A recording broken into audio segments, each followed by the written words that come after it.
Mais uma vez, boa noite, meus irmãos. Espero que todos estejam aí conseguindo nos ouvir nessa noite. Tivemos de última hora mudar toda a programação que nós havíamos feito aqui, porque o áudio do computador, depois deu um problema na câmera. Também, de última hora, tivemos esse problema e aí nós tivemos que mudar aqui para o celular, mas, graças a Deus, deu tudo certo, né? O Pedrinho está aqui lutando com a tecnologia. Graças a Deus nós estamos conseguindo transmitir. Muito bem, hoje nós vamos dar continuidade ao nosso tema, tá bom? Não vamos ter os slides, tá? que a gente preparou. Nós vamos dar continuidade aqui ao nosso tema, falando sobre caminhando com Deus, caminhando no deserto com Deus, né? Então nós estamos estudando o livro de Êxodo.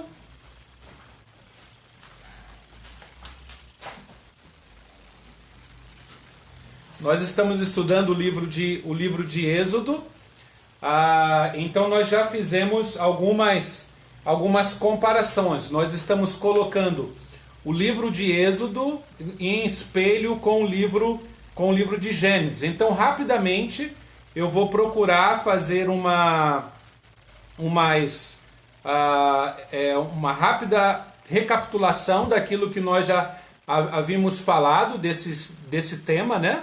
Dessa comparação, colocando o livro de Êxodo, né, e o livro de Gênesis numa forma de espelho, né, para a gente entender a teologia do livro e também entendermos toda a teologia da Bíblia, ou seja, qual é a mensagem que Deus tem na sua palavra para as nossas vidas.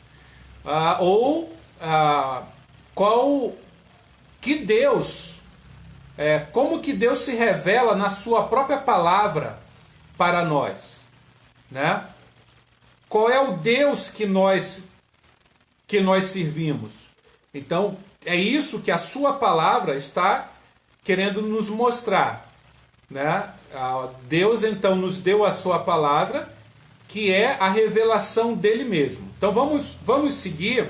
Então você pega a sua Bíblia aí em casa ou seu celular, e aí nós vamos manusear um pouco a Bíblia para a gente entender melhor tudo como que está acontecendo, o que Deus tem para as nossas vidas nessa noite, tá? Então vamos lá. Primeira coisa que o que nós estamos vendo nesses dois livros, nós vemos em Gênesis que Deus, o mundo criado por Deus. Então você tem Gênesis 1 e 2, o mundo criado por Deus. Então, que mundo é esse? É um mundo perfeito, é um mundo bom, é um mundo organizado, é um mundo onde todas as coisas funcionam perfeitamente, porque Deus criou o mundo. E o mundo que Deus criou é um mundo bom, é um mundo perfeito, é um mundo harmonioso, é um mundo belo, é um mundo bonito. Então, esse mundo que Deus criou, nós ainda estamos nele. Mas ele não tem mais essa sua perfeição total, essa sua harmonia total. Nós só conseguimos ver algumas coisas,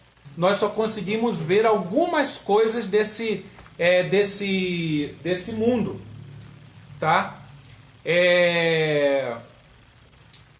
Por exemplo, a natureza, os montes, a beleza da natureza, a beleza do céu, as estrelas, a infinidade de estrelas que existe, o mar. Então tudo isso faz parte da criação de Deus. Embora isso perdeu a totalidade da sua harmonia. O que aconteceu? O que aconteceu foi o pecado. né? O homem pecou. E o pecado, então, trouxe uma desestruturação deste mundo perfeito criado por Deus. O pecado, então, nós encontramos em Gênesis 3. Ok? Quando nós vamos para o Êxodo, nós já encontramos nos primeiros 2 capítulos de Êxodo este mundo criado por Deus, mas deturpado totalmente pelo pecado. Então, Êxodo 1 e 2, o que nós encontramos? Nós já encontramos um mundo violento, um mundo mau, um mundo de homens gananciosos, de homens com sede pelo poder, um império escravizando um outro povo, violência de um povo para com o outro, violência dentro do próprio povo de Deus. Tá?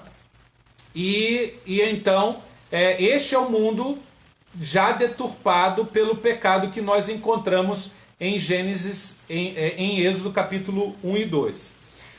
O que esses livros, que Deus se revela nesses livros, apesar disso?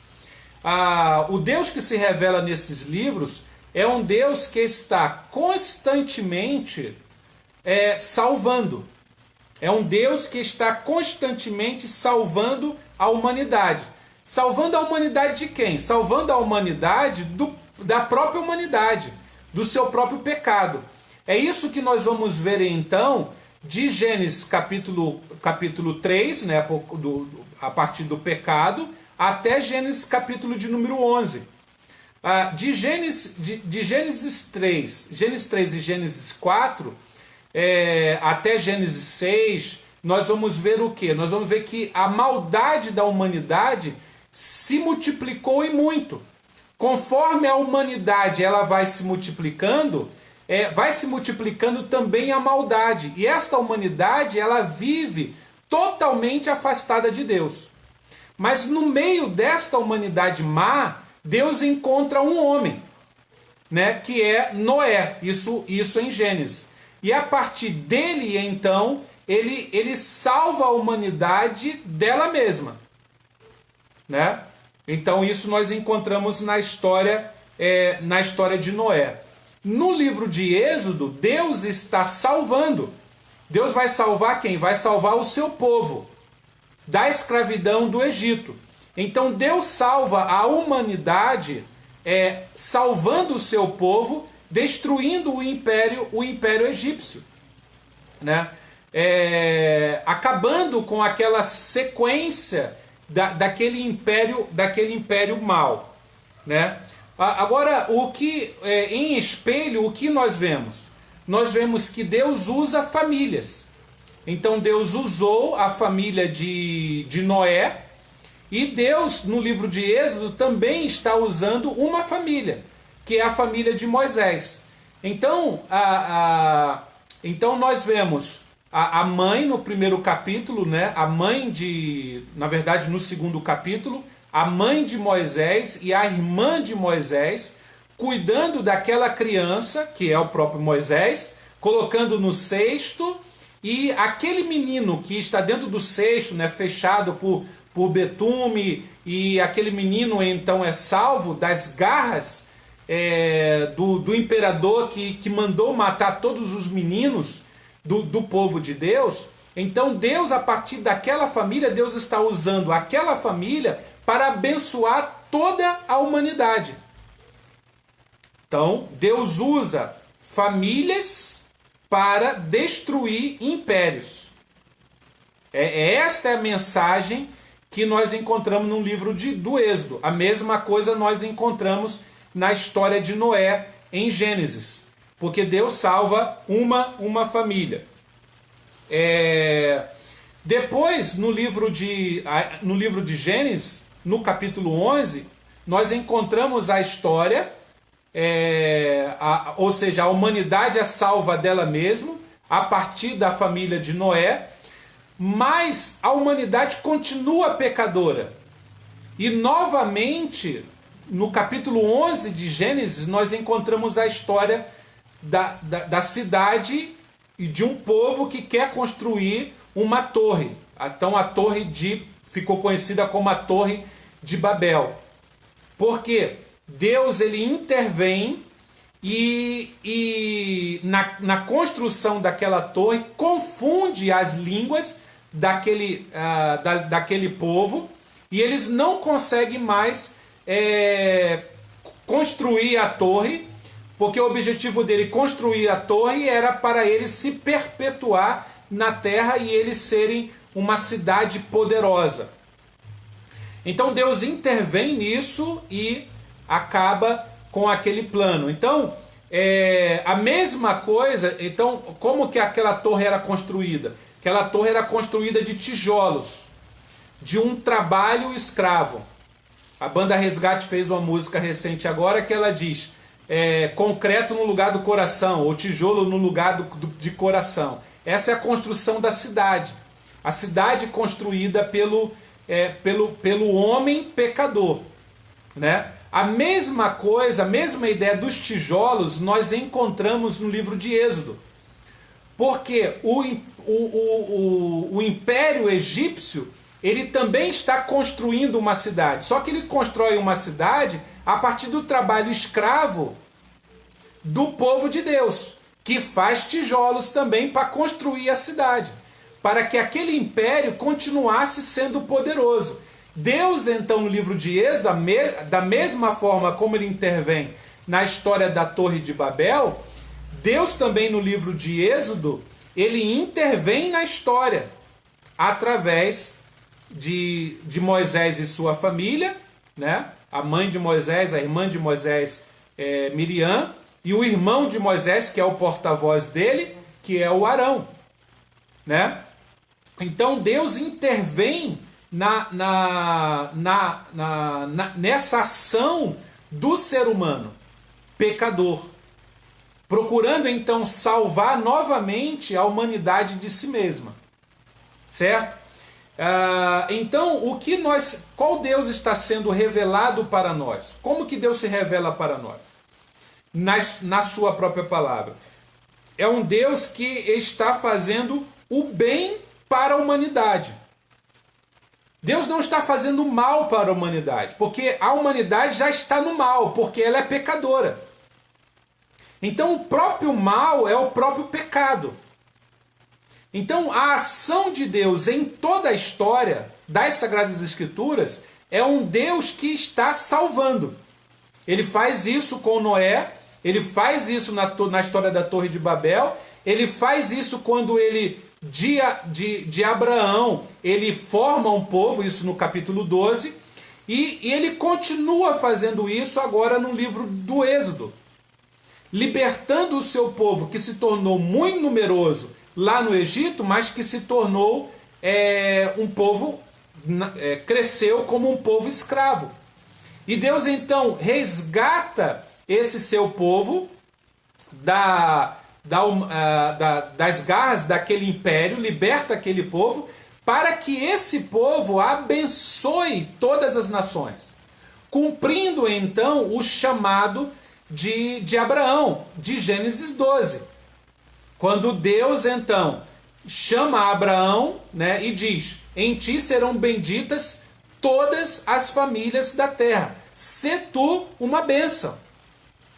Então, o que Deus está fazendo nesse momento? Deus está fazendo nesse momento o que ele sempre fez, que é salvar, que é abençoar, que é salvar a humanidade de si mesmo, né? De si mesma. Então Deus, a ação de Deus sempre na história é de frear o mal. A ação de Deus na história é de transformar o mal em bem, que é como termina o livro de Gênesis. O livro de Gênesis termina com essa expressão dita por José. Quando José, então, diante dos seus irmãos, isso em Gênesis capítulo 50, que é o último capítulo do livro de Gênesis, José diz para os seus irmãos: vocês, né, os irmãos que o venderam como escravo, e José passa então 13 anos sofrendo muito por causa da ação má dos seus irmãos. E no final, quando o pai deles morre, que é Jacó, quando Jacó morre, os irmãos de José têm medo dele, porque José se tornou poderoso dentro do Egito e os irmãos dele têm medo dele, e então José diz para os irmãos dele, pensam assim: ora, quando nosso pai era vivo, José estava fazendo bem para a gente, mas agora que o nosso pai morreu, José vai se vingar. Ele agora é um poderoso aqui nessa terra do Egito. Ele vai vingar a gente, ele vai pagar o mal com o mal.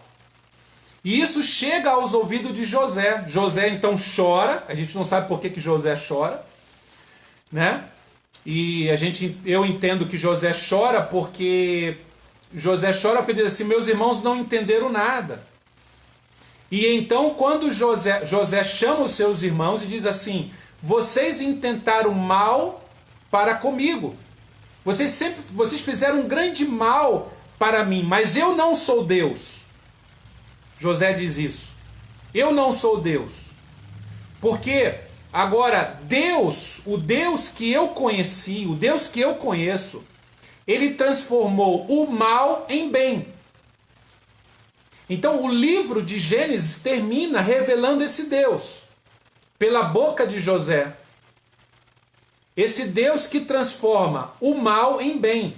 Nós cremos no Deus único. E o único que pode transformar o mal em bem. Esse é o Deus que nós cremos. Porque esse é o Deus que nos é revelado na sua própria palavra. O Deus que transforma mal em bem. O Deus, então, que frustra os desígnios dos homens, como ele fez na Torre de Babel, como ele fez agora, como ele está fazendo agora no livro que nós estamos estudando, que é o livro de Êxodo. Ele frustra os planos dos poderosos e salva a humanidade desses homens poderosos. Porque esses homens poderosos, eles são gananciosos. Eles querem o poder, eles têm sede pelo poder. E eles se esquecem totalmente do Deus poderoso, do Deus criador dos céus e da terra.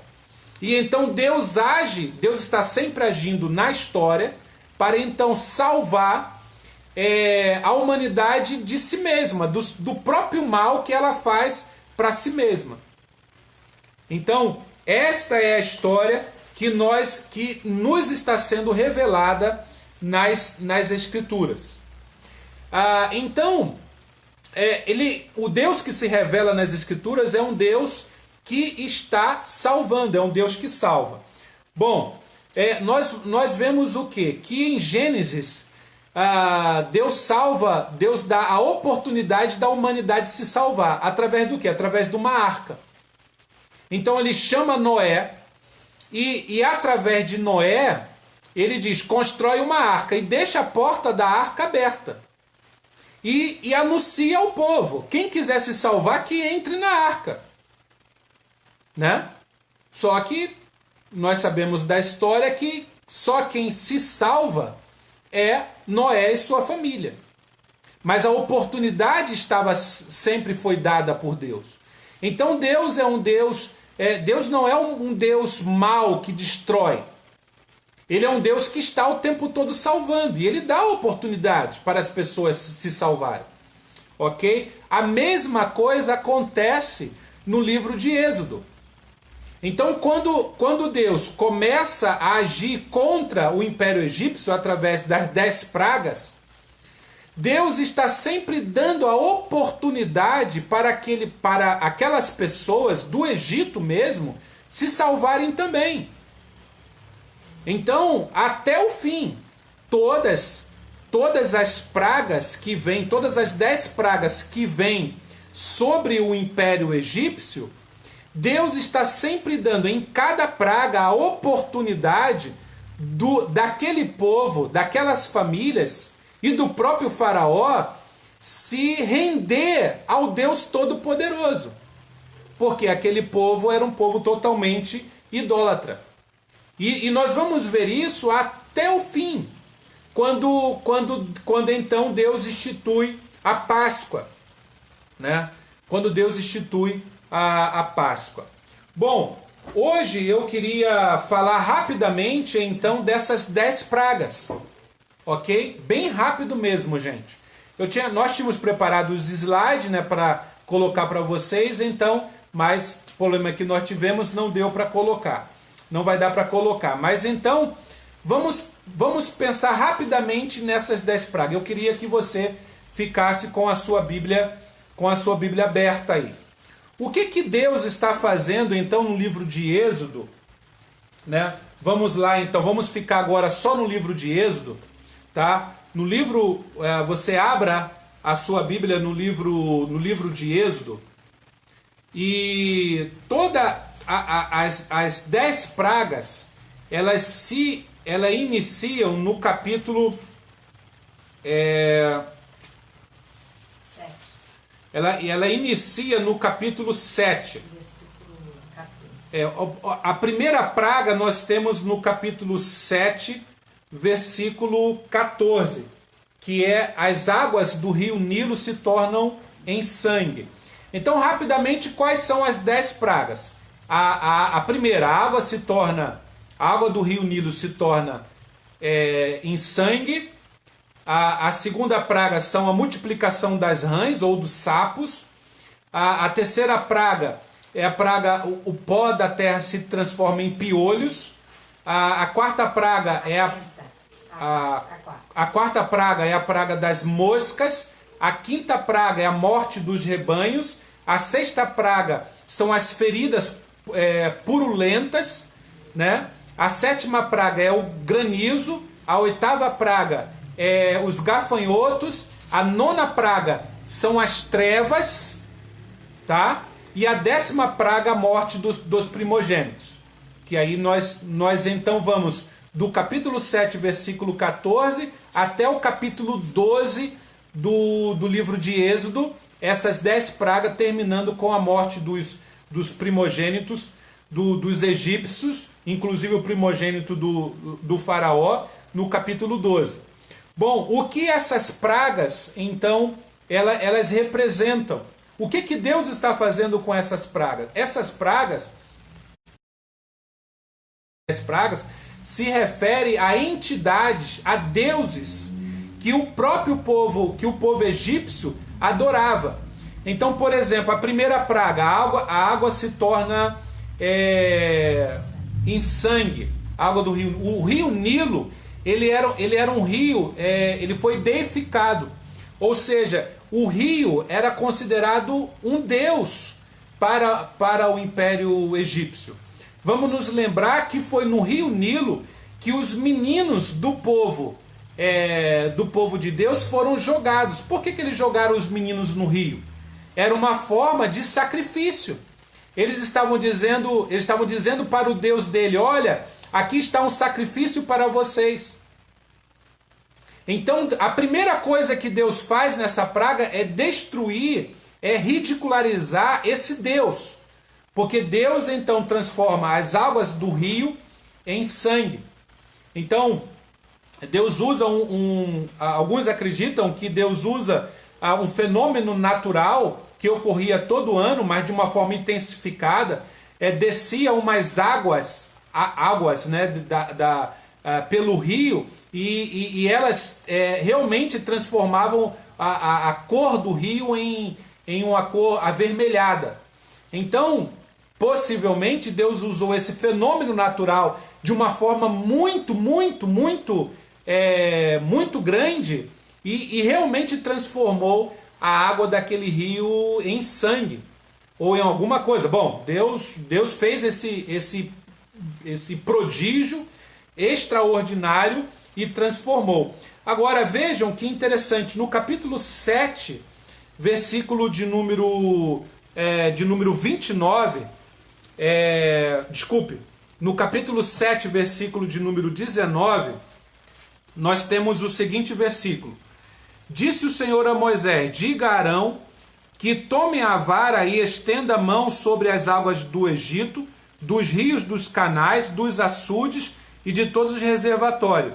e elas se transformarão em sangue. Haverá sangue por toda a terra do Egito, até nas vasilhas de madeira e nas vasilhas de pedra. Então, essas vasilhas de madeira e vasilhas de pedra, os ídolos eram feitos de pedra e de madeira. Então aqui Deus está ridicularizando também todos os ídolos feitos de pedra e de madeira do povo Egito, né? do povo egípcio, melhor dizendo. Mas já nessa primeira praga, olha que coisa interessante, Deus dá o escape. Deus não elimina aquele povo de uma vez. Já na primeira praga, Deus dá escape. Como que eles iam beber água agora, se toda a água estava contaminada? Então nós temos no versículo de número 24. Todos os egípcios cavaram buracos às margens do Nilo para encontrar água potável, pois a água do rio não podiam mais beber. Então Deus aí deu o escape para que eles não morressem de sede, né? Então esse fenômeno durou mais ou menos uns 7 dias, e 7 dias eles não tinham água para beber. Então o que eles fizeram? Eles cavaram buracos e pegaram água dali. Por que as águas estavam boas? Porque essas águas passavam pela areia, pelas pedras, e eram então filtradas. Então eles tiveram escape, eles tiveram água para beber. Ok? Então vamos ver o tempo todo isso. Deus dando escape para o povo.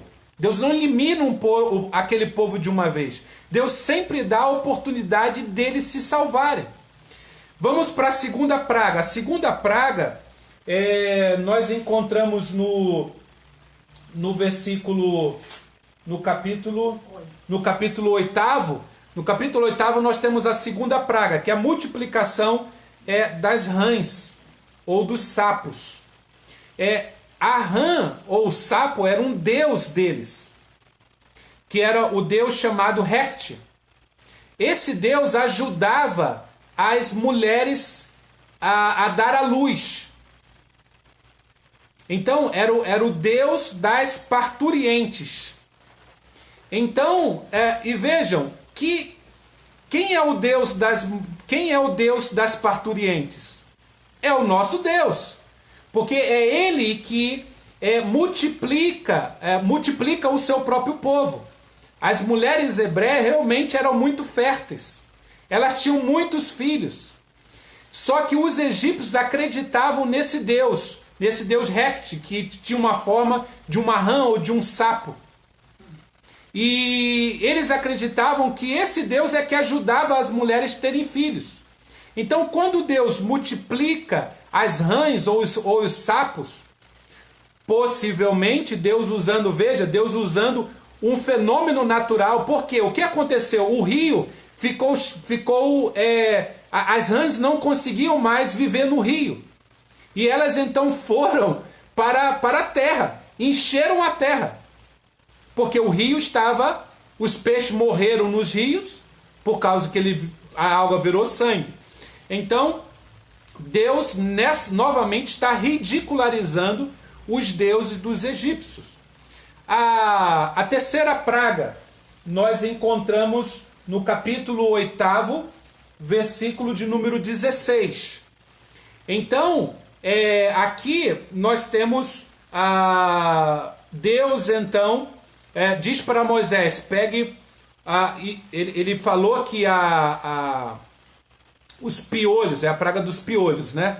Os piolhos como pó da terra. Então aqui eu entendo que Deus, ele está mostrando que ele é o Deus da terra também. De toda a riqueza que existe na terra.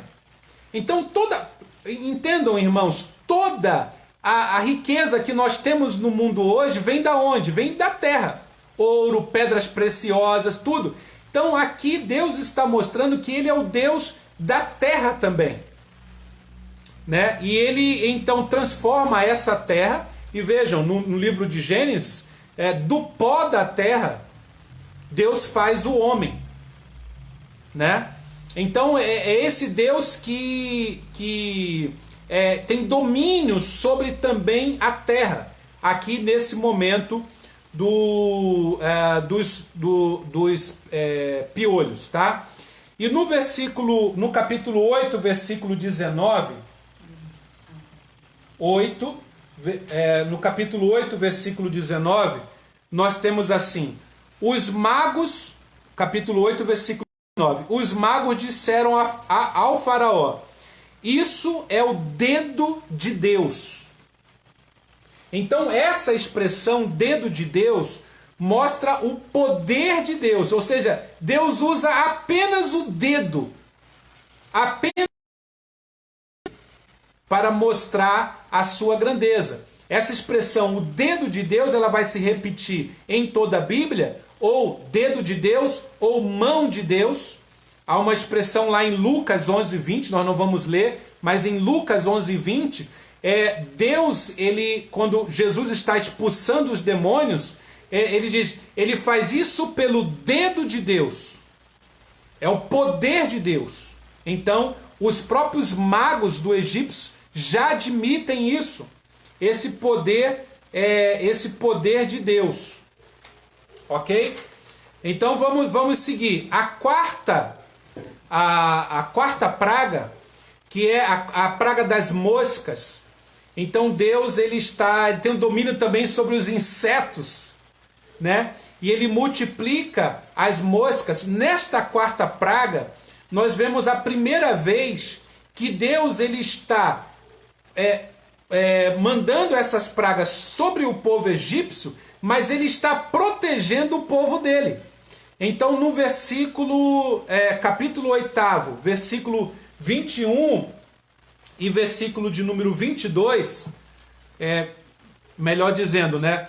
Capítulo 8, 22 e 23, nós encontramos assim: mas naquele dia tratarei de maneira diferente a terra de Gósen, onde habita o meu povo. Nenhum enxame de mosca se achará ali, para que você saiba que eu, o Senhor, estou nessa terra. Farei distinção entre o meu povo e o seu. Este sinal miraculoso acontecerá amanhã. Então vejam que interessante.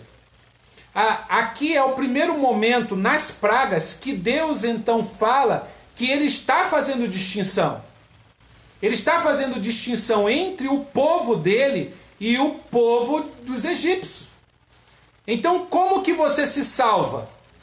Você se salva entrando para o povo de Deus.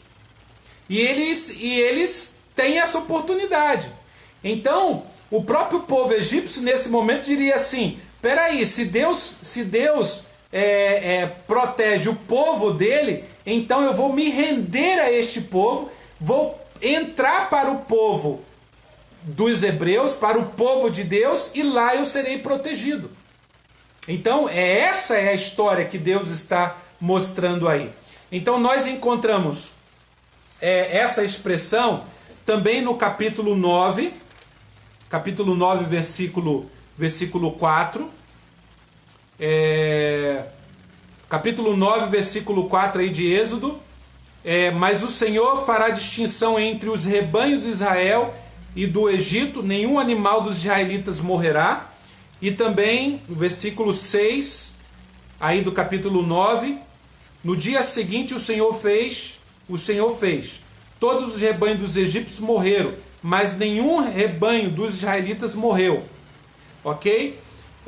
E também no capítulo 11, versículo de número 7, nós encontramos mais uma vez essa expressão: entre os israelitas, porém, nem sequer um cão latirá contra o homem ou animal, entre vocês saberão que o Senhor faz distinção entre Israel, entre o Egito e Israel. Então aqui, na quarta praga, nós encontramos então essa distinção entre o povo que Deus está fazendo entre o povo egípcio e o povo de Deus.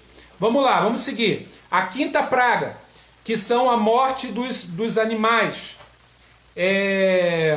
Aqui os animais, eles representam vários deuses dos egípcios. Então, os egípcios tinham os deuses touros. Os deuses touros eram chamados de Apis e Mênefis, né? Então eram dois deuses, e tinham a deusa vaca, que era a Hathor, e tinha também o deus carneiro, que era o Khnum. Então, com a morte dos animais egípcios, Deus está mais uma vez ridicularizando os principais deuses daquele povo, dos egípcios. Ok? Então, agora, vejam que interessante. Nesse momento, aqui também na quinta praga, que é a morte dos animais, Deus dá um prazo. Deus está dizendo, ele anuncia a praga, mas ele dá a oportunidade do próprio povo egípcio salvar os seus animais, né? O prazo é dado no capítulo 9, versículo 5. Capítulo 9, versículo 5.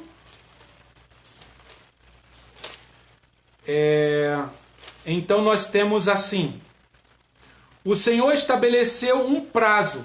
Amanhã o Senhor fará o que prometeu nesta terra. E o versículo 6. No dia seguinte o Senhor fez. Todos os animais, todos os rebanhos dos egípcios morreram, mas nenhum dos rebanhos dos israelitas morreu. O faraó mandou verificar e constatou que nenhum animal dos israelitas havia morrido. Mesmo assim, o seu coração continuou obstinado. Sim, o capítulo 9, versículo 19 e 21. A questão dos animais.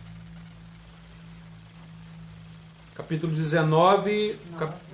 9, versículo 19 a 21. Então nós temos assim: agora mande recolher os seus rebanhos e tudo o que você tem nos campos. Todos os homens e animais que estiverem nos campos, que não tiverem sido abrigados, serão atingidos pelo granizo e morrerão. Então vejam, sempre Deus, na morte, agora no granizo, Deus então dá o escape para o povo. O povo que guardasse o seu rebanho não seria então atingido, né? Bom, a sexta praga são as feridas purulentas. Foi umas chagas, umas feridas que ficaram abertas tanto nos animais quanto nos homens. Acredita que foi uma espécie de uma praga de varíola, mas foi uma doença. Então, que Deus ele está se mostrando aqui um Deus que também é um Deus sobre a doença, né? Sobre as enfermidades. Agora, um símbolo aqui está no versículo 9, capítulo 8. Capítulo 9, versículo 8 diz assim, que é a sexta praga, né? Disse mais o Senhor a Moisés e Arão: tire um punhado de cinza de uma fornalha e Moisés a espalhará no ar diante de Faraó. Ele se tornará como pó fino sobre a terra do Egito, e as feridas purulentas surgirão nos homens e nos animais em todo o Egito. Então, essa expressão, né, pegar pó da terra e jogar no ar, esse pó, essas cinzas, eram cinzas dos fornos. Os fornos representavam o trabalho escravo que o povo de Deus fazia. Porque lá nos fornos eles faziam os tijolos para construir a grande cidade do Egito. Então esse pó simboliza o trabalho escravo que o povo de Deus então fazia para o povo egípcio. Então nesse momento aqui Deus está dizendo que ele é Senhor sobre o trabalho também. Sobre todo o orgulho que os egípcios tinham das cidades que eles estavam construindo, Deus é Senhor sobre isso também. Deus é Senhor sobre o trabalho. Vamos lá, a sétima praga, nós temos o uso poderoso da natureza.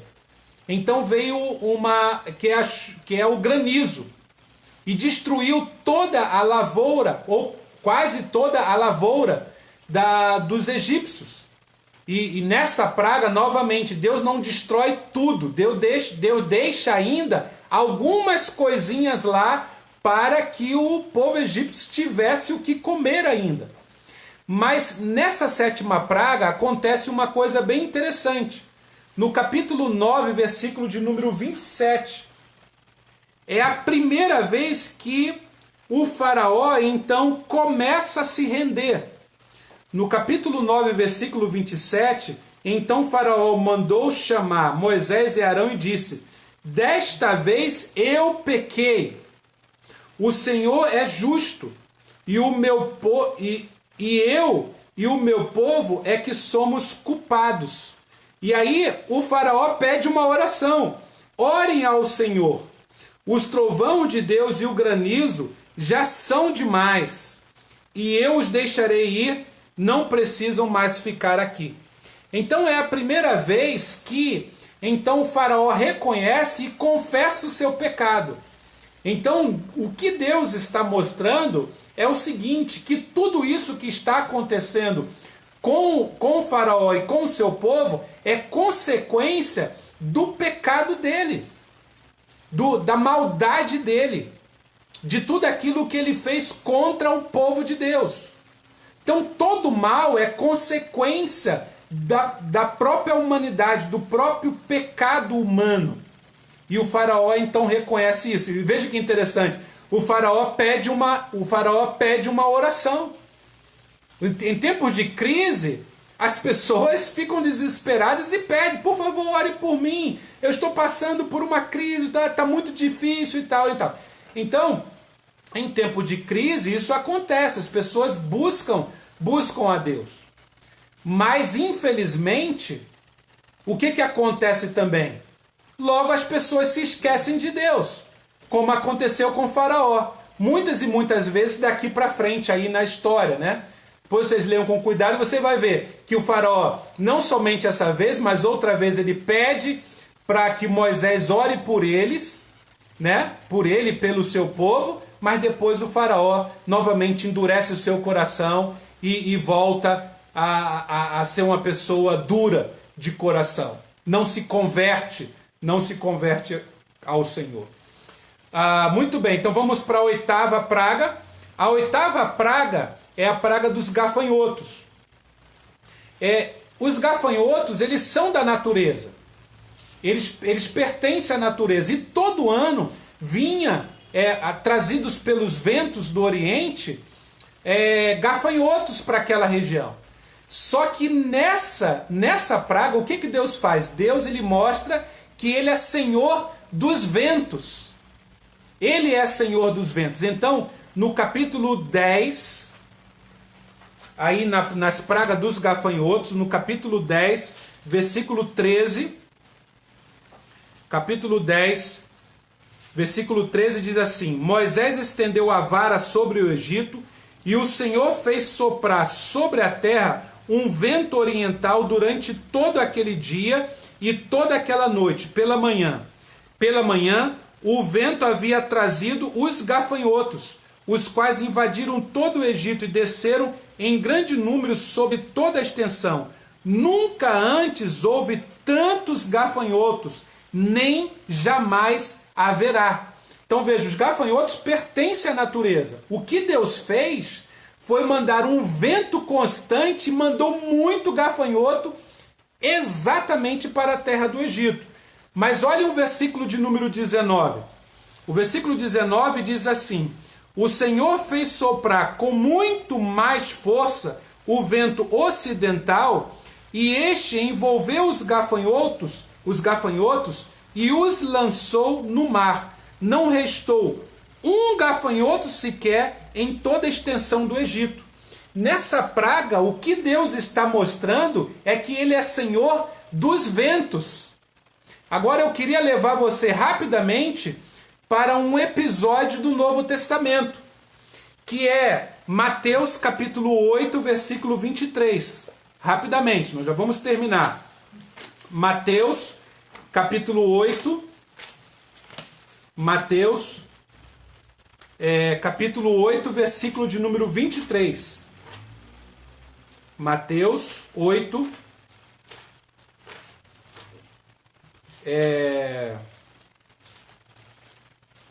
Mateus 8, 23.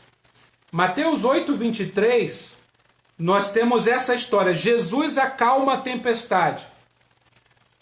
Olha só. Entrando ele no barco, seus discípulos o seguiram. De repente, uma violenta tempestade abateu sobre o mar, de forma que as ondas inundavam o barco. Jesus, porém, dormia. Os discípulos foram acordá-lo, chamando: Senhor, salva-nos, vamos morrer. Ele perguntou: por que vocês estão com tanto medo, homem de pequena fé? Então ele se levantou e repreendeu os ventos e o mar, e fez-se completa bonança. Os homens ficaram perplexos e perguntaram: quem é este que até os ventos e o mar lhe obedecem? Eu queria que vocês entendessem uma coisa. Teologicamente, o mar representa o mal. E aqui nessa história, Deus então, nessa história, Jesus é Senhor sobre os ventos, até os ventos e o mar lhes obedecem. Significa que o diabo e o mal, ele não tem poder, ele não está em pé de igualdade com o nosso Deus. Deus, ele é Senhor sobre os ventos e sobre o mar. E é interessante que aqui no capítulo 10, né, os gafanhotos são lançados, vamos lá, deixa eu ver aqui, o 10, 19, né, que nós lemos. Vejam só.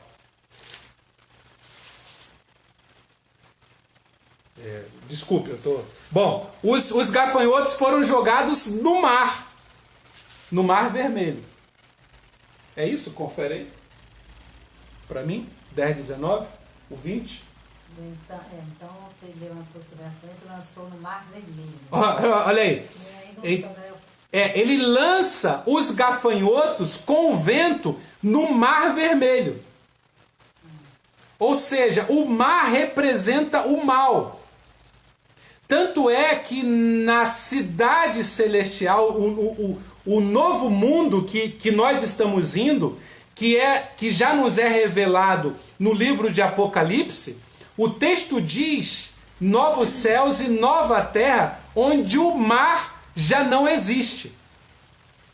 O que existe no novo céu e na nova terra é um rio. São rios que regam o jardim de Deus. Mas não existe mar. Por quê? Não existe mais o mal. Ou seja, Deus, ele é Senhor sobre o mal. Ele é Senhor sobre o vento. Ele é Senhor sobre o mar. Ele é Senhor sobre o mal. E por último, né? Por último, terminando, então, né, a penúltima praga, na verdade, que é a 9ª praga, são as trevas. E essas trevas, possivelmente, como que aconteceu essas trevas? Através de um também, o Deus usou um fenômeno da natureza comum na região desértica, que é a tempestade de areia.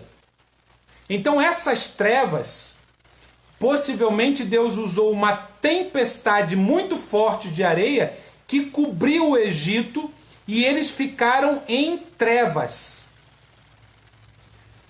O que Deus está fazendo aqui? Que Deus está destronando do povo egípcio.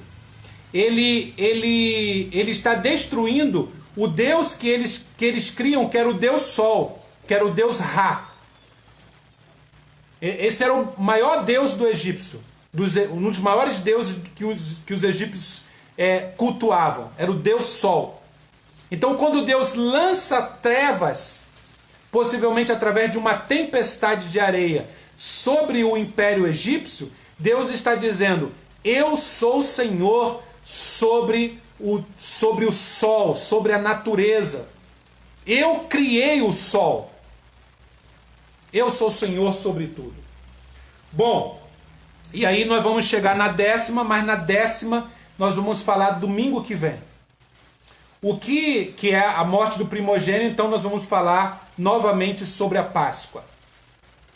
E nós vamos tirar lições dali. Então eu queria encerrar com o estudo dessas pragas, mostrando que Deus, em primeiro lugar, Deus é o Deus Todo-Poderoso. Esse é o Deus que nós seguimos. Esse é o Deus que diante dele se curvam todos os outros deuses. E é o que está acontecendo nesse momento. Os deuses da nossa cultura, eles estão se curvando diante do Deus Todo-Poderoso. Eles estão sendo destronados. Ou as pessoas se voltam para Deus, ou as pessoas vão continuar perdidas neste mundo. Essa é a mensagem que nós temos diante de tanta desgraça, diante de tudo isso que a humanidade está vivendo. Nós continuamos crendo nesse Deus Todo-Poderoso, nesse Deus único, nesse Deus Todo-Poderoso. E nesse Deus que intervém na história, interveio de forma definitiva na história, quando envia o seu Filho. E Deus, então, de forma definitiva, ele está fazendo bem para a humanidade quando ele envia o seu Filho. E eu queria terminar, então, lendo mais uma vez João, Evangelho de João, capítulo 3. Evangelho de João, capítulo 3, a partir do versículo de número 14. Queria terminar o nosso estudo lendo esse texto. Então, João, capítulo 3, versículo 14, nos diz assim: